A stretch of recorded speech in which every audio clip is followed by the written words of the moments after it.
खरीप हंगामातील सोयाबीन आणि इतर पिकांच्या उत्पन्नातनं शेतकऱ्यांचा उत्पादन खर्च सुद्धा निघालेला नाहीये. त्यामुळे रब्बी हंगामातील पिकांपासून शेतकऱ्यांना मोठी आशा आहे, पण भाव कमी असल्यानं शेतकऱ्यांची निराशा होताना दिसतेय.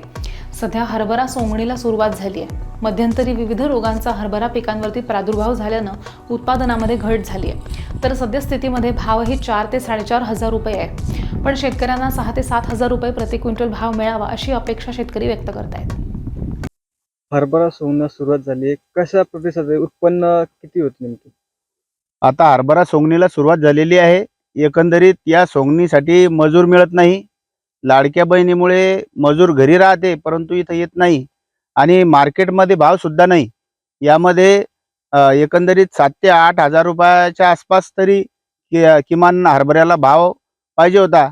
आपण जर विचार केला तर सर्व खर्च मिळून यामध्ये कोणत्याही प्रकारचं उत्पन्न निघत नाही आणि शेती ही घाट्यामध्ये जात आहे. काय मागणी आहे सरकारकडे? सरकारकडे हीच मागणी असेल की बा शेतमालाला योग्य तो भाव द्या आणि आतापर्यंत कोणत्याही प्रकारचे भाव वाढलेले नाही. त्यामुळे शेतकरी आत्महत्येस प्रवृत्त होत आहे. कर्जाचा बोजा डोक्यावर आहे. मी ब्रह्मानंद श्रीराम गडा, येळगाव. माझ्याकडं 2-3 एकर जमीन आहे आणि आता हरभरा सोंगायला सुरुवात झालेली आहे. पण मग आता सध्या बाया मजूर भेटत नाही. मजूर भेटत नसल्यामुळं अडचणीत येऊ राहिला शेतकरी. तरी हरभऱ्याला भाव तर काही नाही, तरी 7-8 हजार रुपये भाव द्यायला पाहिजे, तरच परवडेल शेतकऱ्याला.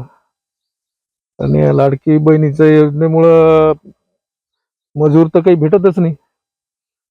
काही काम करायला मजूर यायला तयार नाही. त्यामुळं योग्य भाव द्यायला पाहिजे. 7-8 हजार रुपये हरभऱ्याला कधी.